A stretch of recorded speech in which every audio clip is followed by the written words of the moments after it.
लेके आया हो, हकीकत उसके तू करमई सूरत लेके आया हो। न अज़मत लेके आया हो, न शौकत लेके आया हो, न अज़मत लेके आया हो, न शौकत लेके आया हो, मोहब्बत लेके आया हो, मोहब्बत लेके आया हो। ला इलाहा इल्लल्लाह, ला इलाहा इल्लल्लाह, ला इलाहा।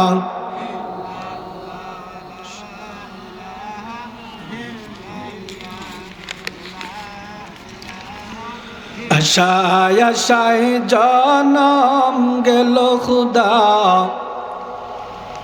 आशाय आशाय जनम गेल खुदा, न चाइला फिरिया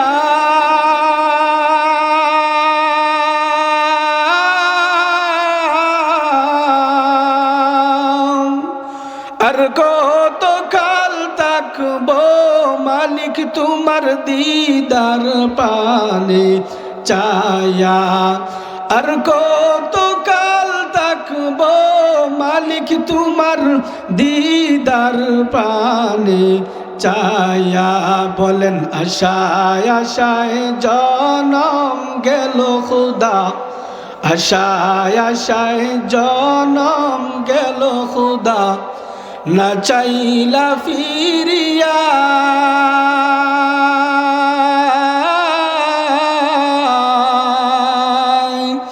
আর কত কাল থাকবো মালিক তোমার দিদার পানে চায়া।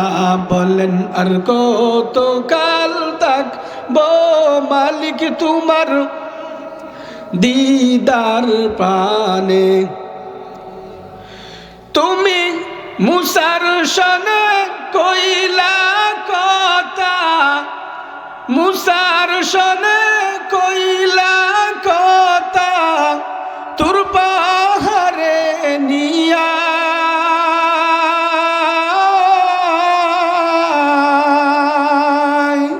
আর কত কাল থাকবো মালিক তোমার দিদার প্রাণে চায়া। বলেন আশায় আশায় জনম গেল খুদা, আশায় আশায় না চাইলা ফিরিয়া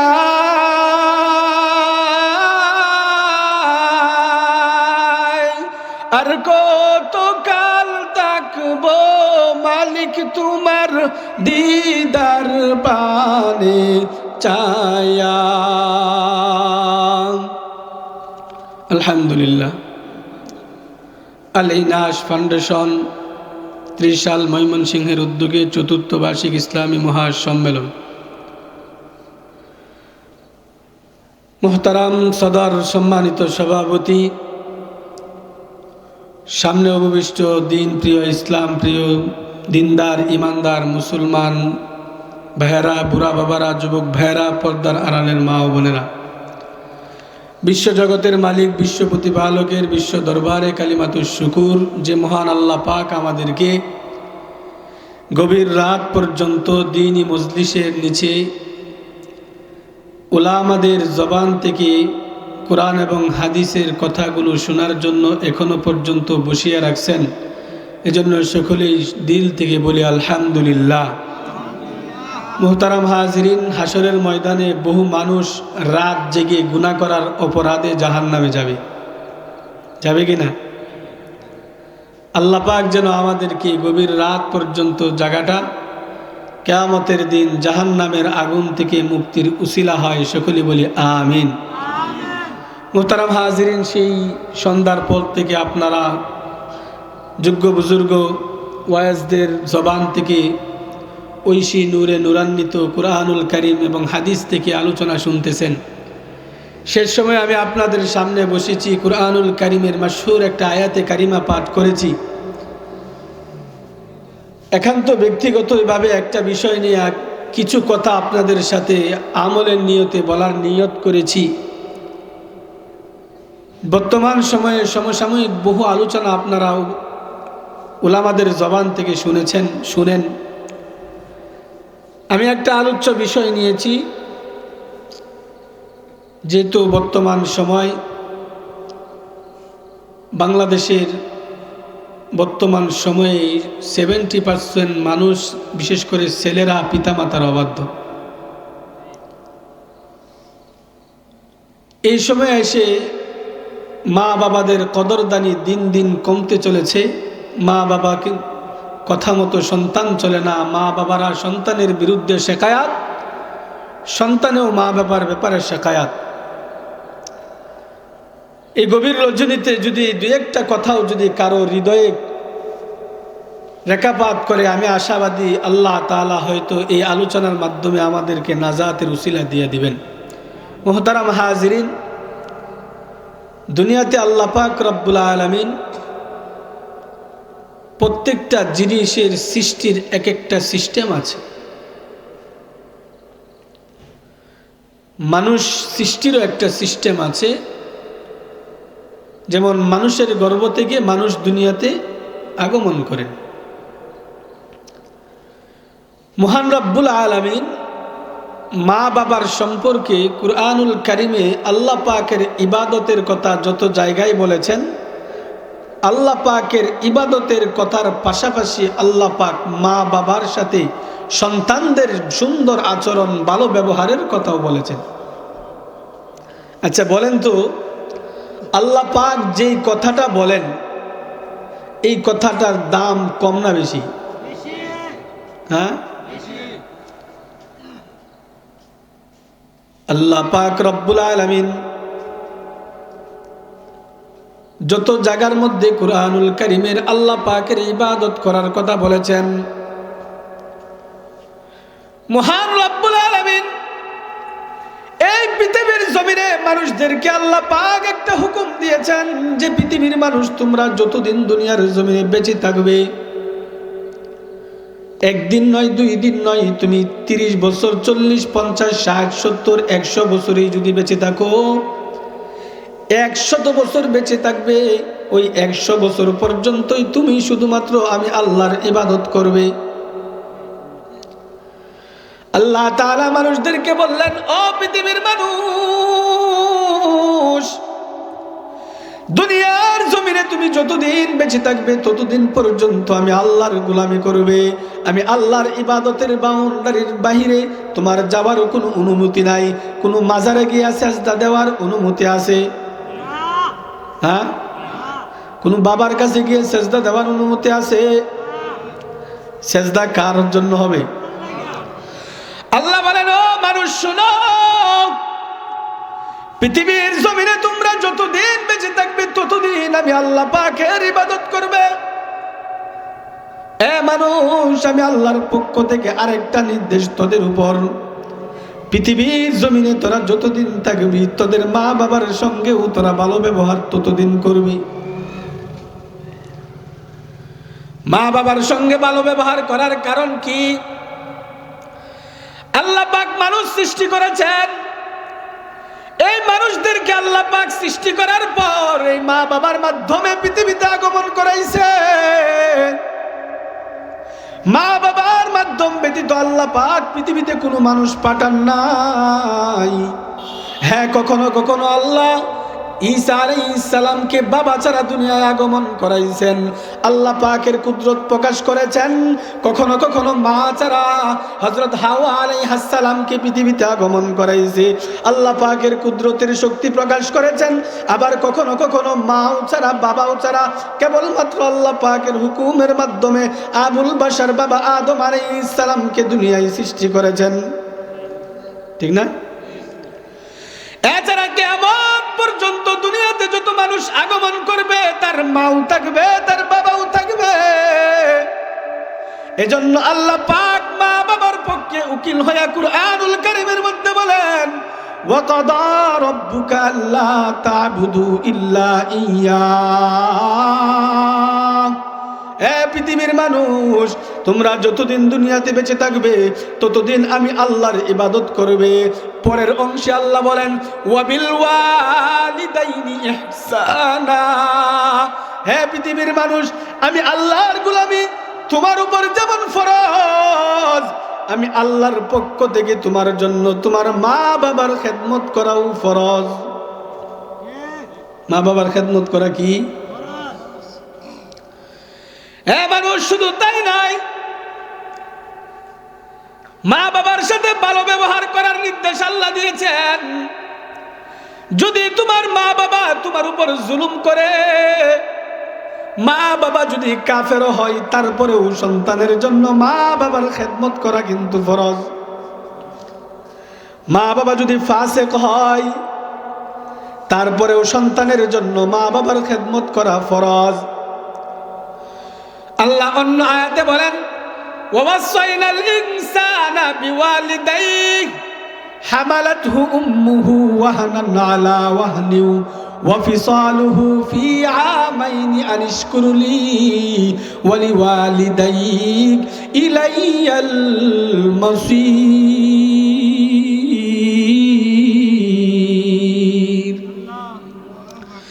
আল্লাহ বলেন, ও মানুষ শুনো,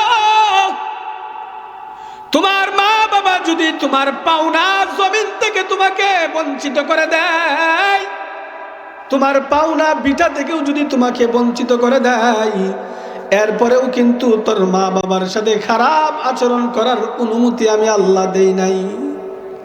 বলেন না সুবহানাল্লাহ।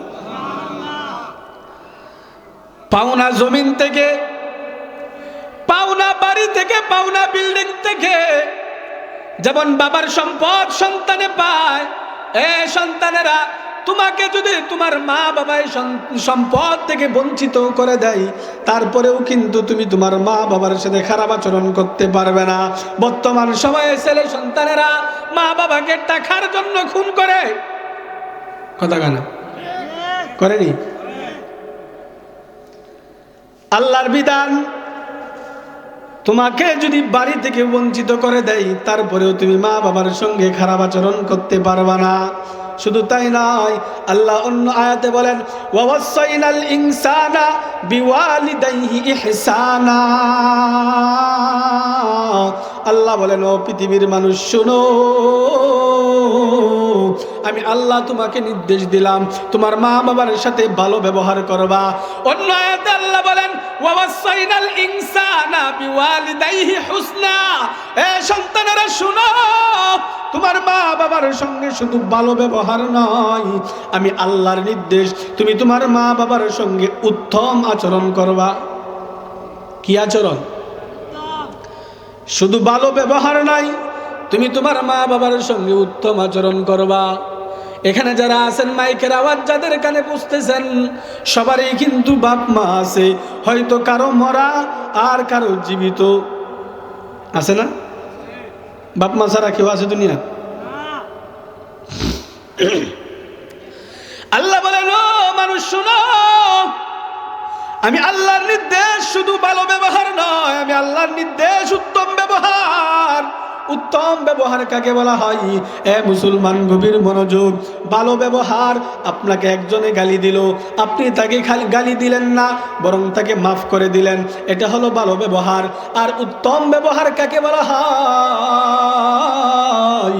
আপনাকে একজনে গালি দিল, কিন্তু আপনি তাকে গালি দেন নাই, বরং আপনি তাকে মোহাব্বত আদর করে ভালোবেসা তাকে আপনার বুকটার সাথে জড়ায়া ধরলেন, তাকে আপনি বুঝিয়ে বলে দিলেন, বাবা গালি দেওয়া ভালো না, এই কাজ সামনে থেকে করবা না। আপনি তার সঙ্গে আরো উত্তম সুন্দর ব্যবহার করেছেন, এটাকে বলা হয় উত্তম ব্যবহার। আল্লাহ যে বলেছেন, এ দুনিয়ার মানুষ শোনো, মা বাবার সাথে শুধু ভালো ব্যবহার নাই, মা বাবার সাথে উত্তম ব্যবহার করবা। কারণ কি? কারণ মা বাবা সন্তানকে অনেক সময় শাসন করে, যেই শাসনের জিদ সন্তানের ভিতরে রাখে, ওই শাসনের জিদ রাখার পরে ওই সন্তানেরা মা বাবার সঙ্গে, মা বাবা যদি একটা কথা বলে, যদি মা বাবা বলে সন্তান এদিকে আয়, আর ওই সন্তান মা বাবার শাসনকে মনের ভিতরে জিদ ধারণ করে সন্তান অন্য রাস্তায় যায়নি। এজন্য আল্লাহ বলেছেন, সন্তানেরা মা বাবার সাথে খারাপ আচরণ করবা না।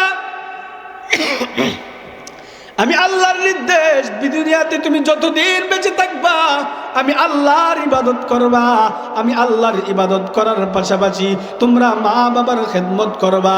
কেন মা বাবার খেদমত করবে? রাসূল বলেন, এই তোমার মা বাবা হলো তোমার জান্নাত, এই মা বাবা হলো তোমার জাহান্নাম। হুমা জান্নাতুকা ওয়া নারুকা। রাসূল বলেন, হে আমার উম্মত শুনো, এই মা বাবা তোমার জান্নাত, আর এই মা বাবা হলো তোমার জাহান্নাম। পারো তো দুনিয়ায় জান্নাত কামাই করে নাও। আল্লাহর রাসূল সাল্লাল্লাহু আলাইহি ওয়াসাল্লাম বলেন, তিনটা জিনিস দুনিয়াতে এমন আছে যে তিনটা জিনিসকে ধরতে হয় না, পড়তে হয় না, চুইতে হয় না, তারপরেও আমার উম্মতের আমল নামায় নেকি উঠতে থাকে। তিনটা জিনিস এমন আছে, ভালো করে বুঝবেন, যে জিনিসকে ধরা লাগে না, যেই জিনিসকে পড়াও লাগে না, যেই জিনিসকে চুমাও দিতে হয় না, শুধু তাকায় থাকলেই সব। সুবহানাল্লাহ বলেন না? রাসূল বলেন, এক নাম্বার তোমার মা বাবা। তোমার মা, হে আমার উম্মত, তুমি যদি তোমার মার দিকে শুধু চোখটা খুলে বা দিলের ভিতরে মোহাব্বত নিয়ে মার চেহারার দিকে তাকায় থাকো, তোমার মাকে ধরাও লাগবে না, তোমার মাকে চুমাও দিতে হবে না, তোমার মাকে জড়াও ধরতে হবে না, তোমার মার সাথে কথাও বলতে হবে না, শুধু তুমি তোমার মার দিকে চোখটা খুলে একটু তাকায় থাকবে। রাসূল বলেন, আল্লাহ পাক মাকে এমন মর্যাদা দান করেছেন, সন্তান তোমার মার দিকে তাকানোর কারণে আল্লাহ পাক তোমার আমল নামাই একটা কবুল হজের সওয়াব দান করে দিবেন। দুই নাম্বার রাসূল বলেন, খানায় কাবার দিকে যদি কেউ চোখ তুলে তাকায়, এ মুসলমান, খানায় কাবা তওয়াফ করা লাগে না। খানায় কাবার চত্বরে যারা চা বিক্রি করে, ওই চা বিক্রেতাও যদি খানায় কাবার দিকে শুধু চোখটা তুলে তাকায়, আল্লাহ পাক আসমান থেকে সরাসরি তার উপরে 20টা রহমত নাজিল করে দেন। তিন নাম্বার রাসূল বলেন, হে আমার উম্মত, তিন নাম্বার আরেকটা জিনিস যেটাকে ধরাও লাগে না, ছোঁয়াও লাগে না, পড়তে যদি না পারো পড়াও লাগবে না, শুধু ওইটার দিকে তুমি তাকায় থাকবা, কুরআনুল কারীম।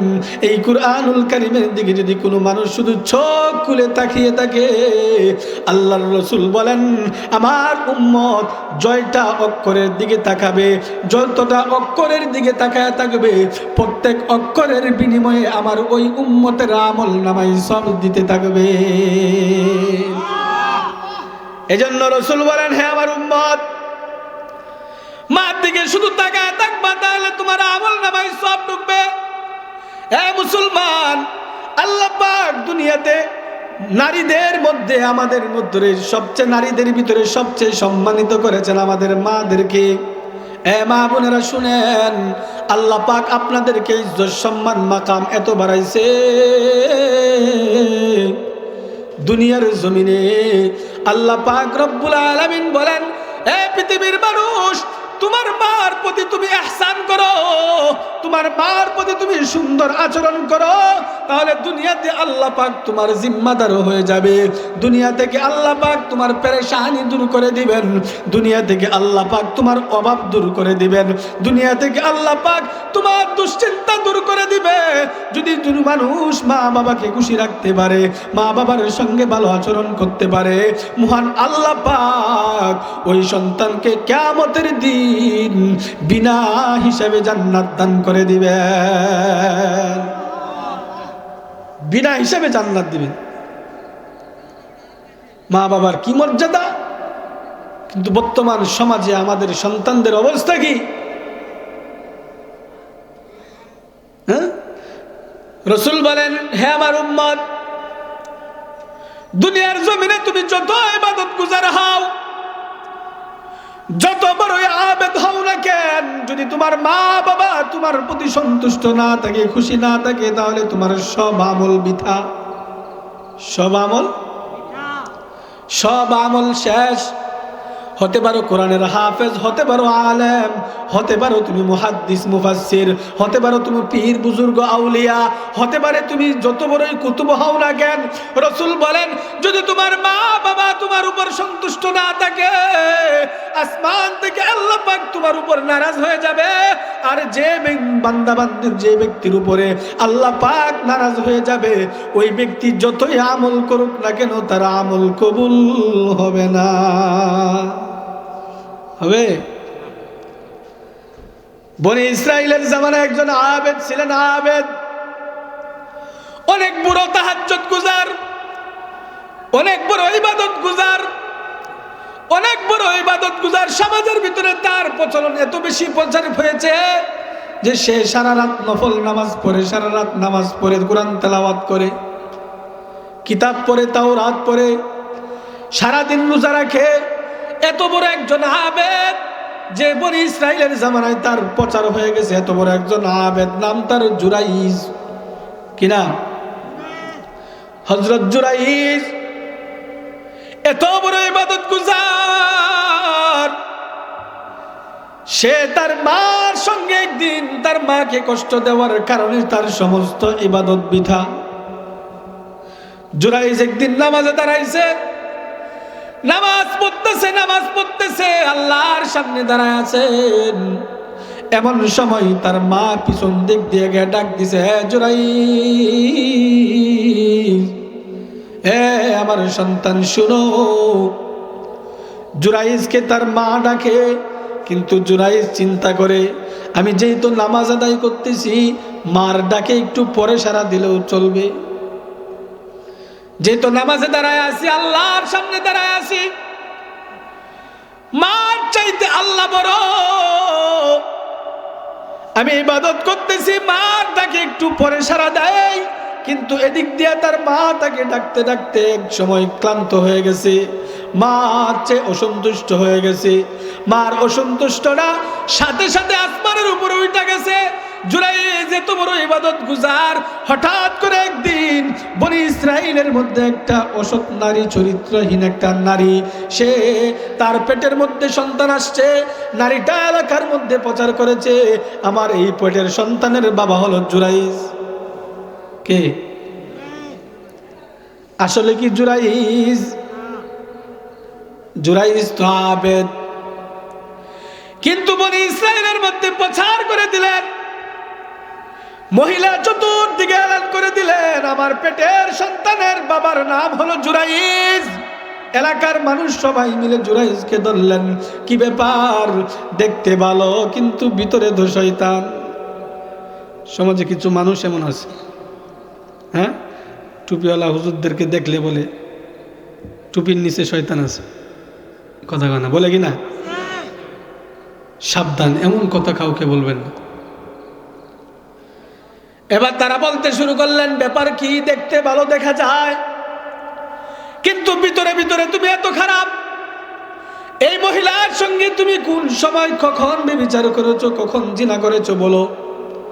জুরাইজ তো আসমান থেকে বললেন, কি ব্যাপার, না না না, আমার দ্বারা এটা অসম্ভব, আমি তো এই কাজ করি নাই। মহিলা বলতেছে যে না, সে করেছে। সে জুরাইজ বলতেছে না, আমি করি নাই। এইভাবে আদালতে চলে গেল। আবার আদালতে যাওয়ার পর মহিলা বলতেছে সন্তানের বাবা জুরাইজ। জুরাইজ বলে যে না, আমি তার বাবা নয়। কিন্তু আদালত তো আর পুরুষের কথা শুনে না। এবার জুরাইজের বিপক্ষে রায় চলে আসলো, তাকে হত্যা করো। জুরাইজকে গিয়ে বলতেছে, হে জুরাইজ, তোমাকে এখনই হত্যা করা হবে, বলো তোমার জীবনের শেষ ইচ্ছাকে একটু বলো।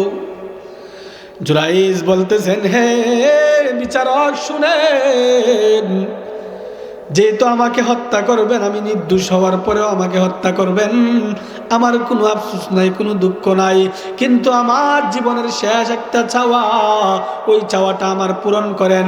কি চাওয়া বলো? জুরাইজ বলতেছেন, হে বিচারপতি শুনে, জীবনের শেষ মুহূর্তে আমার মাকে একটু আমার সামনে আনতে দেন, আমার মাকে একটু আমার সামনে দাঁড়াইতে দেন, আমি মার সঙ্গে দুইটা কথা বলি। জুরাইজের মাকে জুরাইজের সামনে না হলো, জুরাইজ ডাকতে বলতেছে, মা বুঝেছি কেন আজকে আমার এই অবস্থা হয়েছে, বুঝেছি। মাগো, তোমার আমি কষ্ট দিয়েছি। ও মা, তুমি আমার প্রতি অসন্তুষ্ট হয়েছো। আমি নামাজে দাঁড়িয়েছিলাম, আমি আল্লাহর সামনে দাঁড়িয়েছিলাম, আর পিছন দিক দিয়ে তুমি আমাকে ডেকেছো, আমি তোমার কথা শুনি নাই।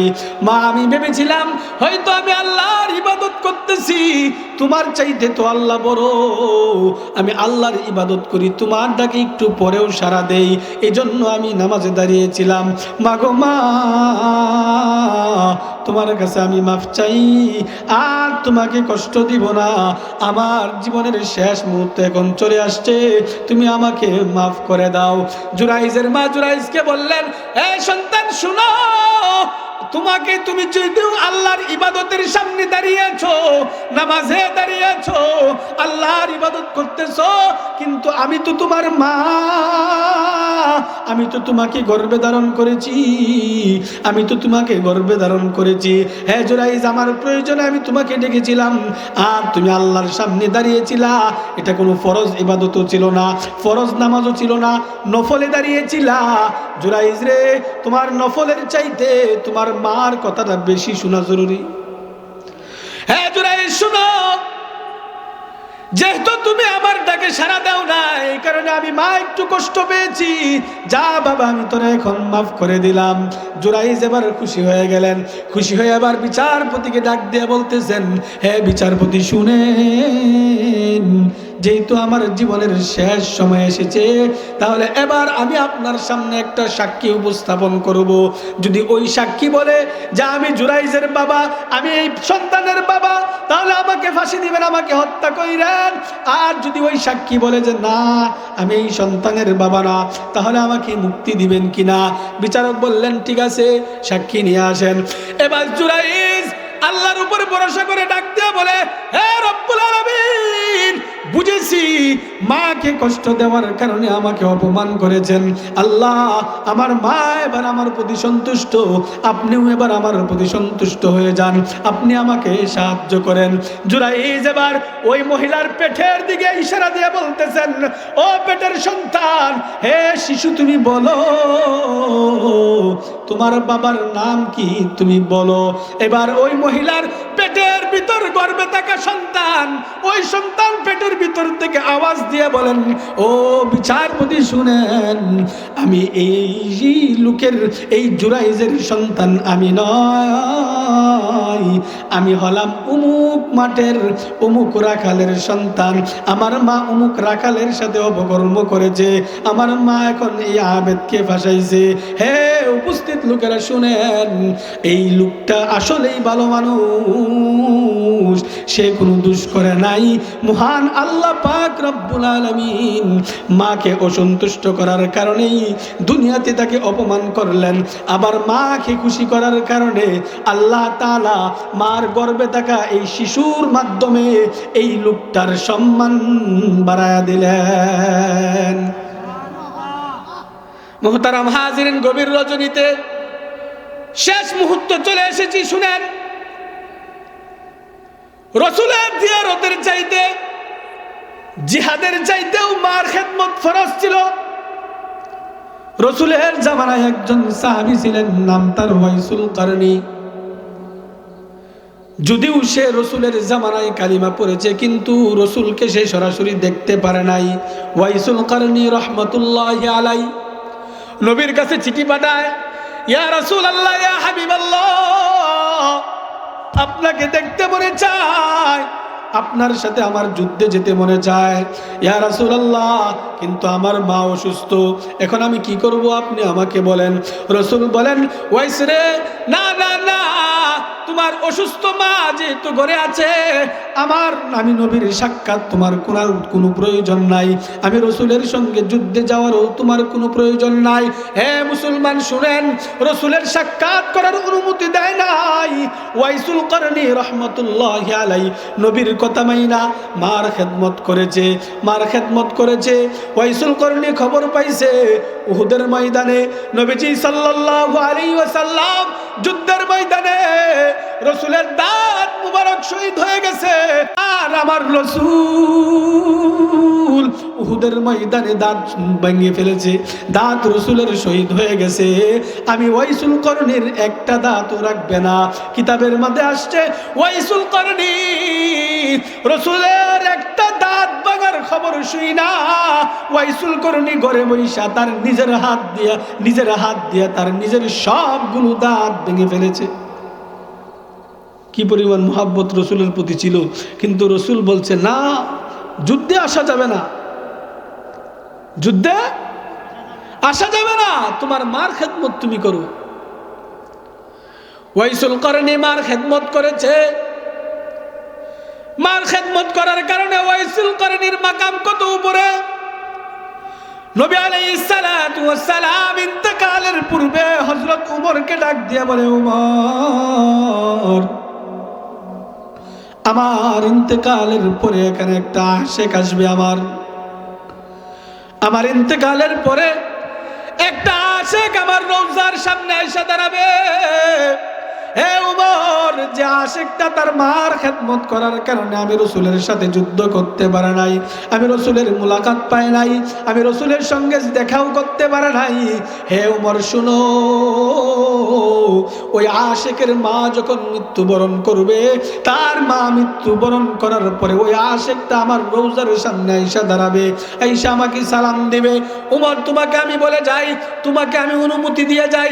হে উমর, এই যে নাও আমার ব্যবহৃত জুব্বাটা তুমি নাও, ওই আশিকটা যখন আসবে তাকে তুমি আমার পক্ষ থেকে এই জুব্বাটা তাকে হাদিয়া দিবা। সুবহানাল্লাহ বলেন না? রসুলের জুব্বাটা তাকে হাদিয়া দিবা। হে উমর শুনো, এই জুব্বাটা তাকে হাদিয়া দিবা, আর তুমি উমর তার কাছ থেকে দোয়া নিবা, আর তাকে একটু বলবা আমার গুনাহগার উম্মতের জন্য একটু দোয়া করতে। উমর রে শুনো, সে তার মার খেদমত করতে করতে তার জবানটা এত দামি হয়েছে, মহান আল্লাহ তার জবানটা এত দামি হিসাবে কবুল করছে। তার মা যেহেতু তার প্রতি সন্তুষ্ট, আল্লাহ তার প্রতি সন্তুষ্ট। উমর তার জবান এত পবিত্র, সেই জবান দিয়ে যদি সে কোনো কিছু চায়, আর চাওয়া মাত্রই মহান আল্লাহ তার এই দোয়া কবুল করে নেয়। তাহলে মার খেদমত করার দাম আছে না নাই? মা সন্তানকে মুহাব্বত করে, কেন মার খেদমত ও দুনিয়ার মানুষ করে না? মা বাবার সাথে কেন নাফরমানি করেন? শেষ একটা ঘটনা বলেই মুনাজাত করে দিব। ও মুসলমান শুনেন, মা বাবা সন্তানকে কেমন মুহাব্বত করে। মার মুহাব্বত আর বাবার মুহাব্বত, সন্তানের প্রতি আসমান জমিন ব্যবধান। বাবাও সন্তানকে মুহাব্বত করে, মাও সন্তানকে মুহাব্বত করে, কিন্তু মার মুহাব্বত 3 গুণ বেশি। কারণ কি? মা 10 মাস 10 দিন সন্তানকে গর্ভে ধারণ করেছে। ও দুনিয়ার যুবক, হে যুবক ভাই শুনেন, যেই মার পেটে আমি ছিলাম, ওই মা যখন আমাকে পেটে রাখছে, মার কষ্ট হয়েছে, মা ঘুমাইতে পারে নাই, খাইতে পারে নাই। শুধু তাই নয়, দুনিয়ার জমিনে যখন আপনার আমার আসার সময় হয়েছে, মা অজ্ঞান হয়ে জমিনে পড়েছে, মার ভিতর থেকে খলস খলস রক্ত বের হয়েছে, আপনার আমার কান্নার আওয়াজ শুনে মার হুঁশ ফিরেছে। এই কারণে রাসূল বলেন, উম্মত, তোমার মাকে তুমি কষ্ট দিবা না। তোমার মাকে তো তুমি পেটেই কষ্ট দিয়ে আসছো, দুনিয়াতে আর মাকে কষ্ট দিবা না। দুনিয়াতে তোমার মার সাথে খারাপ ব্যবহার করবা না। কারণ কি? আল্লাহর রাসূল বলেন, মা তোমাকে এত পরিমাণ মুহাব্বত করে, মুসলমান লক্ষ্য করেন, দুনিয়ার জমিনে কোনো সন্তান যদি মা বাবা থাকতে মারা যায়, মা বাবা থাকতে যদি কোনো সন্তান মৃত্যুবরণ করে, আল্লাহর রাসূল বলেন তাহলে তার বাবাকে তাকে জানাজা পড়ায়া দাফন কাফনের ব্যবস্থা করার জন্য আল্লাহ বাবাকে অনুমতি দিয়েছেন, আল্লাহ বাবাকে হুকুম দিয়েছেন। আপনজনেরা কবরে নামলে এটা ফজিলত বেশি। আল্লাহর রাসূল এজন্য বলেন, সন্তান যখন মৃত্যুবরণ করে, মা বাবা থাকতে যদি কোনো সন্তান মৃত্যুবরণ করে, তাহলে আল্লাহ বাবাকে অনুমতি দিয়েছেন বাবা যেন তার সন্তানকে জানাজার নামাজের ইমামতি করেন, যদি পারে জানাজার নামাজ পড়ায়, আর না হয় সন্তানের দাফনটা যেন বাবার হাতে হয়। কারণ বাবা তো স্বয়ং রাসূল সাল্লাল্লাহু আলাইহি ওয়াসাল্লাম নিজের সন্তানদেরকে নিয়ে কবরে নামছে। এই কারণে বাবাকে অনুমতি দিয়েছেন যে বাবা সন্তানকে নিয়ে কবরে নামতে পারে। কিন্তু কোন দুনিয়ার কোন মাকে আল্লাহ এমন অনুমতি দেন নাই। দুনিয়াতে কোনো সন্তান মৃত্যুবরণ করেছে আর ওই সন্তানের লাশটা নিয়ে কবরে মা নামবে, কারণ আল্লাহ এই অনুমতি কেন দেয় নাই? মার ভালোবাসা আর বাবার ভালোবাসা আসমান জমিন ব্যবধান। বাবা তো তার সন্তানকে কবরে নামাইয়া কবরে শুয়াইয়া বাবা এই সন্তানের উপরে মাটি দিয়া বাবা চলে আসবে। কিন্তু দুনিয়ার জমিনে এমন কোনো মা নাই, এমন কোনো মার এই শক্তি নাই যেই মা তার কলিজার টুকরা সন্তানকে কবরের ভিতরে একা একা রাইখা ওই কবর থেকে চলে আসবে। দুনিয়াতে এমন কোনো মা নাই, এমন কোনো শক্তি নাই যেই মা কবরকে সন্তানকে কবরে একা একা রাইখা চলে আসবে। বরং রাসূল বলেন ওই মাও সন্তানের কবরের মধ্যে থাকা অবস্থায় মারও মৃত্যুবরণ হয়ে যাবে। এজন্য দুনিয়ার মানুষ মাকে কষ্ট দেওয়া যাবে না, বাবাকে কষ্ট দেওয়া যাবে না।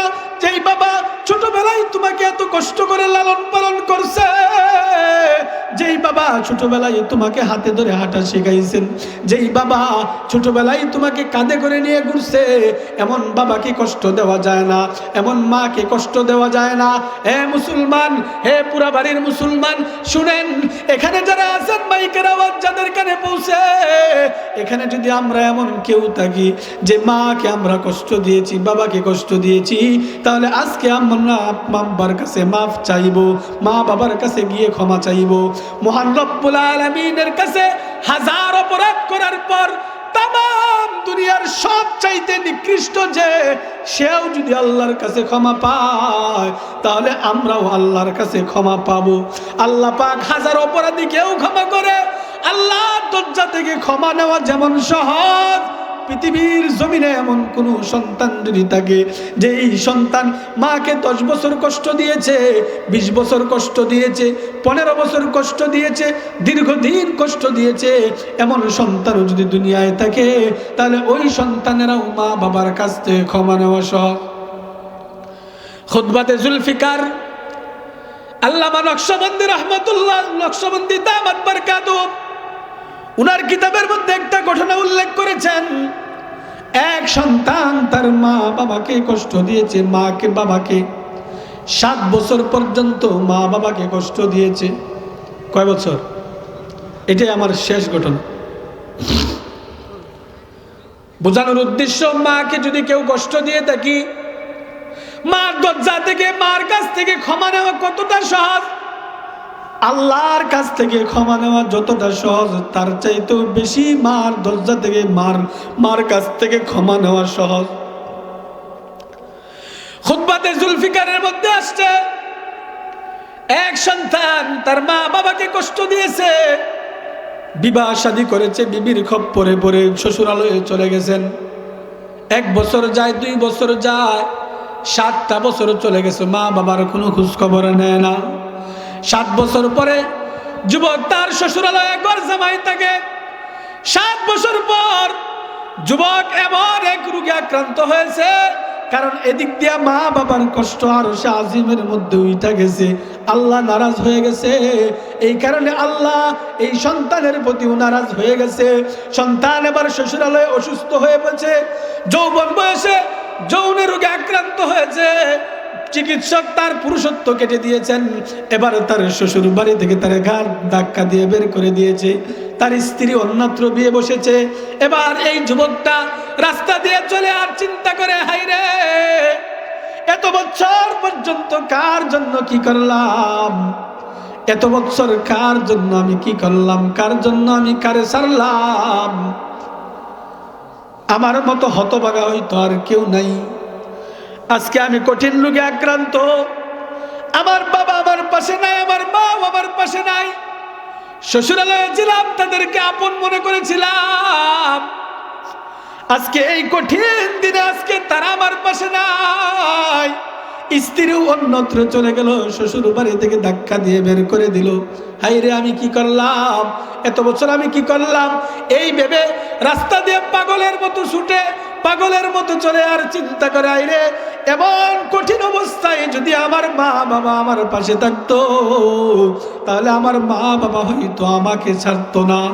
দুনিয়ার জমিনে লক্ষ্য করবেন, দুনিয়া আপনার যত আপন মানুষই হোক না কেন, মার চাইতে বাবার চাইতে দুনিয়ায় অন্য কোনো মানুষ এত আপন না। দুনিয়ার যত মানুষ তোমাকে ভালোবাসে, সমস্ত মানুষগুলো তোমাকে স্বার্থের জন্য ভালোবাসে, সমস্ত মানুষগুলো তোমার ক্ষমতার কারণে ভালোবাসে, সমস্ত মানুষগুলো তোমার টাকা সম্পদের কারণে ভালোবাসে। কিন্তু দুনিয়াতে এমন কিছু মানুষ আছে, যেই মানুষগুলো তোমাকে কোনো স্বার্থের কারণে ভালোবাসে না, বিনা স্বার্থে তোমাকে ভালোবাসে, তোমাকে বিনা স্বার্থে তোমাকে লালন পালন করেছে। মা বাবা বিনা স্বার্থে সন্তানকে ভালোবাসে। এলাকার মানুষরা, তুমি আজকে বিপদে পড়ে দেখো, অন্য সব মানুষগুলো তোমাকে আরো বিপদে ফেলার চেষ্টা করবে, কিন্তু সন্তান যদি কোনো বিপদে পড়ে যায়, মা বাবার ভিতরে হতাশা শুরু হয়ে যায়। কথা গান, মা বাবার কলিজা ছটফট শুরু করে দেয়, হায়রে আমার সন্তান না জানি কোন অবস্থায় আছে, না জানি আমার সন্তান কোন সময় ঘরে ফিরে আসবে। এই যে এত দূর থেকে এখানে আসলাম, গিয়ে দেখবো সবাই ঘুমে, সবাই ঘুম, কিন্তু বাড়ির সামনে যাওয়ার সাথে সাথে কোনো আওয়াজ দেওয়া লাগবে না, এমনি মা ঘর থেকে ডাক দিয়ে বলবে, সন্তান চলে আসছো নাকি? হ্যাঁ মুসলমান, যেই ঘটনাটা বলতেছিলাম, এবার যুবকটা রাস্তা দিয়ে ঘুরে আর চিন্তা করে, কোথায় আসলাম, কার কাছে ছিলাম। এত অবস্থায় কঠিন রোগে আক্রান্ত, যদি মা বাবা পাশে থাকতো তারা হয়তো আমাকে চাইরা যাইতো না। যাই দেখি, আবার চলে যাই, গিয়ে দেখি আমার মা বাবা কোথায় আছে। 7 বছর পরে এই যুবকটা মা বাবার সন্ধানে তালাশ করতে করতে আবার তার গ্রামের বাড়ির দিকে ছুটলো। সে তার গ্রামের বাড়িতে প্রবেশ করলো, কিন্তু আশ্চর্যের বিষয়, যেই জায়গাটি তাদের ছিল, যেই জায়গায় তার মা বাবা বসবাস করত, ওই জায়গায় এখন আর কোনো ঘর বাড়ি নাই। ওই জায়গাটা এখন একটা আঙ্গুরের বাগান। গিয়ে দেখে একটা রাখাল বাগানের মধ্যে কাজ করে। যুবকটা গিয়ে বলে, হে রাখাল ভাই শুনো, এই জায়গাটা কি অমুক ব্যক্তির না? এই জায়গাটা কি অমুকের বাড়ি ছিল না? রাখাল বলতেছে, জি এই জায়গাটা অমুকের ছিল, কিন্তু এখন নাই। এটা অমুকের বাড়ি উপরিতে থাকে, ওইখানে সারাদিন, ওইখানে সারা রাত থাকে। দিনের বেলা সে মানুষের বাড়ি বাড়ি ভিক্ষা করে, রাতের বেলা ওই ঘরের মধ্যে ঘুমায়। হে যুবক শোনো, তুমি কে? তোমাকে আমি চিনি না, কিন্তু মনে রাখো আমি রাখাল জানি, আমি রাখাল শুনেছি এই মহিলাটার একটা অবাধ্য সন্তান আছে, যেই সন্তানটা 7 বছর আগে তার মা বাবাকে ছেড়ে শ্বশুরালয়ে চলে গেছে, ঘর জামাই হিসেবে চলে গেছে, তার মা বাবার খোঁজ খবর নেয় না। আমি রাখাল, যদি আজকে আমি ওই সন্তানকে পাইতাম, তাহলে আমার এই দাও দিয়া আমি আঙ্গুরের ডাল না কেটে, আমি আঙ্গুর গাছ না কেটে, আমি ওই সন্তানের হাতগুলো কেটে ফেলতাম, ওই সন্তানের পাগুলো কেটে ফেলতাম। কারণ এমন মায়েরে কি কেউ কষ্ট দিতে পারে? এমন বাবাকে কি কেউ কষ্ট দিতে পারে?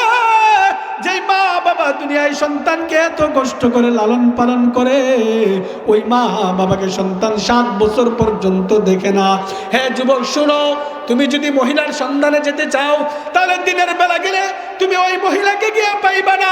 রাতের বেলা গিয়ে পাইবা, কারণ দিনের বেলা মহিলা সে অন্যের বাড়িতে ভিক্ষা করে, কারণ তার কোনো কিছুই নাই, স্বামীও নাই, এখন সন্তান দেখেও নাই, তার সন্তান তাকে ভরণ পোষণ দেয় না, অন্যের বাড়িতে ভিক্ষা করে, সে যেগুলো পায় ওইগুলো দিয়ে সে খাবার চলে, তার খরচ বহন করে, ওষুধ খরচ বহন করে।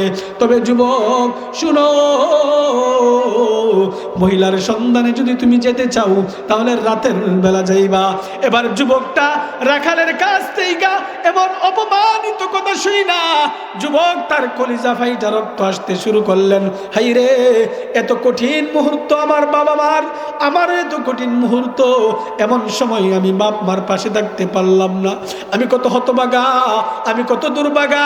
হে মুসলমান, দুনিয়াতে আপনি টাকাওয়ালা, সম্পদওয়ালা, পয়সাওয়ালা, যাই কিছু হন না কেন, সন্তানের সফলতা যদি বাপ মা দেখতে না পারে তাহলে ওই সফলতার কোনো মূল্য দুনিয়ায় নাই। কথা বলেন, আছে? এজন্য এবার ওই সন্তানটা বলতেছে, এমন কঠিন মুহূর্তে আমার বাপ মার পাশে আমি নাই, আমার পাশেও আমার বাপ মা নাই। এই যুবক বলো, আমাকে একটু রাস্তাটা দেখায় দাও, আমি কোন রাস্তায় গেলে ওই মহিলাটাকে পাবো। দিলটা নরম করে শুনেন। এবার যুবক ওই মহিলার উদ্দেশ্যে চলে গেলেন, যে ঝুপড়ি ঘরের মধ্যে মহিলা থাকে। এই রাখাল যুবক ওই ছেলে সন্তানকে দেখায় দিলেন, যান অমুক বাড়ির ঝুপড়ি ঘরের মধ্যে গিয়ে পাবেন, আপনি ওইখানে যান। যুবকটা ওইখানে গিয়ে দাঁড়িয়ে আছে, সারাদিন চলে গেছে, কেউ নাই। সন্ধ্যার সময় যুবক তাকে দেখে একটা আন্ধা মহিলা, অন্ধ একটা মহিলা রাস্তায় বর করে, রাস্তা দিয়া লাঠির উপরে বর করে করে ঝুপড়ি ঘরের দিকে আসতেছে, ঘরের সামনে আসতেছে। যুবকটা আবার ওইখানে দাঁড়ায় দাঁড়ায় কান্না করে, মার এমন কঠিন পরিণতি দেখা যুবক এবার কান্না করতেছে, আর মনে মনে ভাবতেছে, হায় রে, আমার মা অন্ধ হয়ে গেছে। কারণ কি, এবার মহিলাটা সন্ধ্যার সময় ঝুপড়ি ঘরের ভিতরে আসলেন, যুবকটা একটু আড়ালে দাঁড়িয়ে আছেন, দেখি আমার মা কি করে। এই অন্ধ মহিলা, বৃদ্ধা মহিলাটা, সে তার ভিক্ষার থলিটা রাইকা এক মশক পানি দিয়া অজু বানাইয়া এবার ওই অন্ধ মহিলাটা বাঙ্গা ঝুপড়ি ঘরের ভিতরে ঢুইকা দরজাটা লাগাইয়া ওই মহিলাটা এবার নামাজ দাঁড়ায় বললেন। এই যুবকটা ঘরের দরজার সামনে কান পেতে দাঁড়ায় আছেন, মা কি বলে একটু শুনি, মা ঘরে কি করে একটু শুনি। এবার যুবকটা ঘরের দরজার সামনে দাঁড়ায় আছে, আর ভিতরে মা নামাজের মধ্যে দাঁড়াইছে। নামাজ শেষ কইরা মা দুইটা হাত আসমানের দিকে উঠে আল্লাহরে ডাক দিয়ে বলে, রব্বুল আলামিন, এই বিদ্যা বয়সে তুমি কি আমার একটা দরখাস্ত রাখবা না? ও আল্লাহ, এই বিদ্যা বয়সে আমাকে বাড়ি ছাড়া করলা, এই বিদ্যা বয়সে আমাকে বিধবা বানাইলা, বিদ্যা বয়সে জমিন কেড়ে নিলা, অন্যের বাড়িতে জায়গা দিলা। মালিক রে, এই বিদ্যা বয়সে আমার চোখের আলোটাও তুমি কেড়ে নিলা, অন্ধ হয়ে গেলাম। ও রব্বুল আলামিন, আমার কোনো দুঃখ নাই, আমার কোনো আফসোস নাই। রব্বুল আলামিন, আমার মনে কোনো কষ্ট নাই, কিন্তু আল্লাহ, আমি এই অন্ধ মহিলার একটা আবদার কি তুমি রাখবা না? আমার একটা দরখাস্ত কি তুমি কবুল করবা না? রব্বুল আলামিন, বৃদ্ধা বয়সে আমার স্বামীটাকে আমার কাছ থেকে কেড়ে নিলা, পাড়ার অন্য মানুষে দইরা আমার স্বামীকে কবরে নামাইছে। ও আল্লাহ, এখন যদি আমি মারা যাই তাহলে আমি আর ওকে তুমি অন্য পুরুষের হাতে কবরে নামাইবা। রব্বুল আলামিন, আমি এটা চাই না। দুনিয়াতে আমাকে ভিন্ন পুরুষে দইরা কবরে নামাক, কবরে শোয়াক, দাফন করুক। ও আল্লাহ, আমি এটা চাই না। ও আল্লাহ, এই অন্ধ চোখে তোমার কাছে আমার দরখাস্ত, 7 বছর আগে কেড়ে নিলা যে আমার সন্তানটা, আল্লাহ আমাকে ওই সন্তানটা আমার কাছে ফিরায় দাও। মালিক, ফিরায় দাও, ফিরায় দাও, কেন দিবা না? ফিরায় দাও। আমার সন্তানকে আমার কোলে ফিরা দাও। আমি মা ভিক্ষা করে আমার সন্তানকে আমি খাওয়াবো। আমার সন্তানের কামাই আমি খাইতে চাই না, আমার সন্তানকে আমি ভিক্ষা করে মালিক খাওয়াইবো। তারপরেও বৃদ্ধা বয়সে আমার সন্তানটাকে আমার কোলে ফিরা দাও। দরজার বাহির তাইকা যুবকটা আমার এমন দরখাস্ত, এমন আবেদন শুনতেছে। যুবকটা এবার দরজার বাহির থেকে চিৎকার দিয়ে ডাক দিয়ে বলে, মা, মালিক তোমার দোয়া কবুল করেছে, মালিক তোমার দরখাস্ত কবুল করেছে। মারে দরজাটা খুলো, তোমার সন্তান, মা তোমার সন্তানকে আল্লাহ ফিরায় দিছে, দরজাটা খুলো। মা আবার দরজাটা খুললেন। মা দরজাটা খোলার পরে সন্তানকে বুকের মধ্যে জড়ায় দইরা মা ডাক দিয়ে বলে, সন্তান, এত বছর পরে আমি মার কাছে আসলাম, এ সন্তান দে তোর এই কপালটা একটু দে। আমি এই বৃদ্ধা বয়সে আমার দুর্বল টুটগুলো তোর কপালে একটা চুমু দিব। ছোটবেলায় তোরে আমি কত আদর করলাম। এ সন্তান, আমি নিজে শীতের মধ্যে ভিজা জায়গায় শুইয়া তোরে আমার বুকের উপরে আগলে রাখলাম। এ সন্তান, তোরে আমি ছোট সময় কোনো কষ্ট দেই নাই। আজকে আমি বৃদ্ধা অবস্থায় আছি, আমার এখনো কোনো কষ্ট নাই। 7টা বছর হয়ে গেল তুই আমার কাছে আসো না, তুমি আমার খোঁজ খবর নেও না। এ সন্তান, আমার কোনো কষ্ট নাই, আমার একটাই কষ্ট ছিল, মালিক রে, বৃদ্ধ বয়সে, বৃদ্ধা বয়সে তুমি কি আমাকে অন্য পুরুষের হাতে দাফন করবা কিনা, অন্য পুরুষের হাতে দাফন করাইবা কিনা, আমার এটা একটা কষ্ট ছিল। কিন্তু আল্লাহ আমার দরখাস্ত শুনেছে, তোমাকে ফিরায় দিছে। যা সন্তান যা, 7 বছর তুই আমাকে কোনো কষ্টই দেস নাই, 7টা বছর তুই আমাকে কষ্ট দেও নাই। এই মুহূর্তে আমি মা তোমার প্রতি সন্তুষ্ট হয়ে গেলাম। আমি মা তোমাকে পাইয়া রব্বুল আলামিনের দরবারে শুকরিয়া আদায় করলাম। এজন্য রাসূল বলেন, হে দুনিয়ার মানুষ শুনো, তোমরা যতদিন দুনিয়ায় বেঁচে থাকবা, তোমার মা, তোমার বাবা, তাদের সাথে তুমি ভালো আচরণ করবা, ভালো ব্যবহার করবা।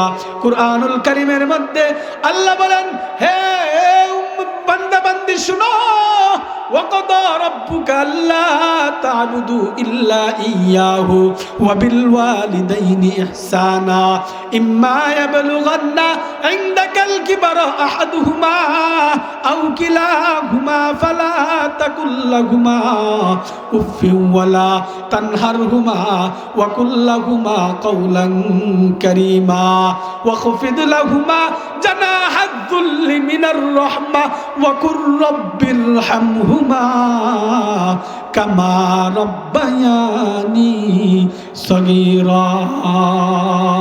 হে বান্দা বান্দিরা শুনো, তোমরা আমি আল্লাহর গোলামি করবা আর তোমার মা বাবার সাথে তোমরা ভালো আচরণ করবা। কেন করবা? ছোটবেলায় তোমার বাপ মা তোমাকে কত আদর কইরা মানুষ করেছে, তোমাকে কত কষ্ট করে পেটে ধারণ করেছে, গর্ভধারণ করেছে। তোমার মা তোমাদেরকে কত যত্ন করে লালন পালন করেছে। এজন্য তোমাদেরকে আমি আল্লাহ মার পক্ষ হয়ে উকিল হয়ে, মার পক্ষে উকিল হয়ে আমি আল্লাহ তোমাদেরকে আদেশ দিতেছি, তোমরাও তোমাদের মা বাবার সঙ্গে ভালো আচরণ করবা। যাদের মা বাবা বেঁচে আছে তাদেরকেও খেদমত করবা, আর যাদের মা বাবা দুনিয়া থেকে বিদায় নিয়ে চলে গেছে তাদের জন্য তোমরা মা বাবার জন্য নেক আমল করে ইসালে সব করে করে মা বাবার কবরে পৌঁছিয়ে দেইবা। সন্তান দুনিয়াতে নেক আমল করলে ওই নেক আমলের হিস্সা কবরের মধ্যে চলে যায়, আর সন্তান যদি দুনিয়ায় গুনাহ করে ওই গুনার পাকটাও কিন্তু মা বাবার কবরে চলে যায়। এজন্য রাসূল বলেন, দুনিয়ার জমিনে তোমরা যারা বেঁচে আছো সন্তানেরা, তোমাদেরকে আমি রাসূলের নির্দেশ, আসমানে সূর্য উঠলে জমিনটা যেমন আলোকিত হয়, কোন সন্তানেরাও যদি মৃত মা বাবার নামে ইসালে সওয়াব করে, দান সদকা করে, কোরআন তেলাওয়াত করে, নেক আমল করে, তাহলে ওই মা বাবার কবরটাও আলোকিত হয়ে যায়। মুহতারাম হাজরিন, যদিও লম্বা করতে চাই না, এরপর একটু লম্বা হয়ে গেছে। যেই কথাটা বুঝাইতে চাইলাম, মহান আল্লাহ পাক মা বাবার মাকাম, মা বাবার শান কত উপরে উঠাইছেন। বর্তমান সময় বৃদ্ধাশ্রমের সময় চলতেছে, সরকারি বাজেটে বুড়া বুড়িকে লালন পালন করা হয়। শাকায়াত সন্তানদের ব্যাপারে, সন্তানের মা বাবার কদর, মা বাবার মর্যাদা সন্তানেরা বুঝে না। এই কারণে সন্তানেরাও মা বাবার খেদমতো করে না। বাংলাদেশে, সারা বাংলাদেশে ঘুরে দেখবেন, আজ পর্যন্ত যতগুলো বৃদ্ধাশ্রম আছে, একটা বৃদ্ধাশ্রমে গিয়ে কোনো হাফেজ, কোনো আলেম, কোনো মুত্তাকি দিনদার নামাজি ব্যক্তির মা বাবাকে পাবেন না। কথা বলেন, আছে কোনো? হ্যাঁ, কারা আছে? কাদের বাপ মা আছে? যাদের সন্তান ডাক্তার, ইঞ্জিনিয়ার, ব্যারিস্টার, জজ, তাদের বাপ মা আছে, গিয়ে দেখেন। এই জন্য সন্তানগুলোকে ছোটবেলায় দিনই শিক্ষায় শিক্ষিত বানালে, কারণ মাদ্রাসার মধ্যে দিনই শিক্ষার পরিবেশের মধ্যে বাপ মার কদর বোঝানো হয়, বাপ মার কদর বলা হয়। অন্য যত বড়ই ডিগ্রি অর্জন করুক না কেন, কোনো বইয়ের মধ্যে বাপ মার কদর নাই। মুহতারাম হাজিরিন, সুদূর ব্রাহ্মণবাড়িয়া থেকে জুমা পড়িয়ে রওনা দিয়ে এখানে আসলাম। ইচ্ছা থাকলেও আর কথা বলতে পারবো না, আগামীকালকেও আবার বসতে হবে। আমি যেই কথাটা আপনাদেরকে বুঝাইতে চাইলাম, যাদের বাপ মা দুনিয়ায় বেঁচে আছে, তাদের বাপ মার খেদমত করে দুনিয়ায় জান্নাত কামাই করে যাও। আর যাদের বাপ মা মৃত, মারা গেছে, সন্তানেরা দুনিয়ায় বাপ মার জন্য দান খেরাত করবে, ইসালে সব করবে, নেক আমল করবে, এগুলো বাপ মা কবরে শুয়ে শুয়ে পায়। আল্লাহ তাআলা আমাদের সকলকে, সর্বপ্রথম আমাকে, এরপরে আপনাদের সকলকে এই কথাগুলোর উপর আমল করার তৌফিক দান করুক। সবাই বলে